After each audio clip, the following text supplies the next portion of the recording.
ကျမကအယမ်းချမ်းသာတဲ့သူတွေပဲလာစားတဲ့ဒီထိတ်တန်းစားတော့ဆိုင်မှာအလုပ်လုပ်နေတာပါဒီဆိုင်ရဲ့အလားပါဆုံစားပွဲထိုးမလေးတွေကဆိုင်ရဲ့ခမသားတစ်ခုပါပဲဧည့်သည်တွေကနှောက်ရှက်ရင်တောင်ကျမတို့ကဘာမှမပြောပဲငြိမ်ခံနေရပါတယ်ဒီအလုပ်က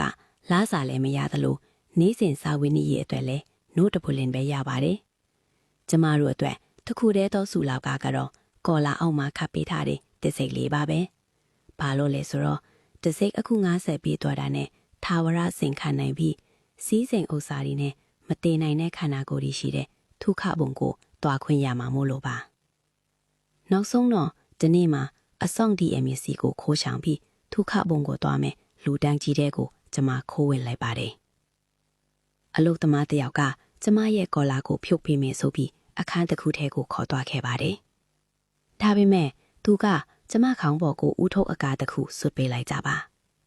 ကျမဘာမှမလုပ်နိုင်ခင်မှာပဲအထက်ကဆက်ဖစ်စီကအလုံးလုံးသွားပြီးချက်ချင်းပဲတတိလစ်သွားခဲ့ပါတယ်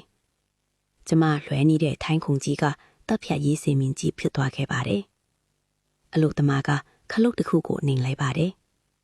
နောက်ကစက္ကန့်မှာပဲဓားသွားဒီကကျမခြေထောက်ဒီကိုထိုးဖောက်သွားသည်တေးဆန်တကောင်လိုမီးဖိုထဲကိုအဆွဲခံလိုက်ရပါတယ်